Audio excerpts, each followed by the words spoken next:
कर्तव्यं दैवमान्हिकम् कौसल्या सुप्रजा राम पूर्वा सन्ध्या प्रवर्तते उत्तिष्ठ नरशार्दूल कर्तव्यं दैवमान्हिकम् उत्तिष्ठोत्तिष्ठ गोविन्द उत्तिष्ठ गरुडध्वज उत्तिष्ठ कमलाकान्त त्रैलोक्यं मङ्गलं कुरु उत्तिष्ठोत्तिष्ठ गोविन्द उत्तिष्ठ गरुडध्वज उत्तिष्ठ कमलाकान्त त्रैलोक्यं मङ्गलं कुरु मातः समस्त जगतां मधुकैटभारेः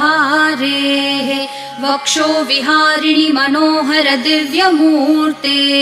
श्रीस्वामिनि श्रितजनप्रिय दानशीले श्रीवेङ्कटेश दयिते तव सुप्रभातम् मातः समस्त जगतां मधुकैटभारेः वक्षो विहारिणि मनोहर दिव्यमूर्ते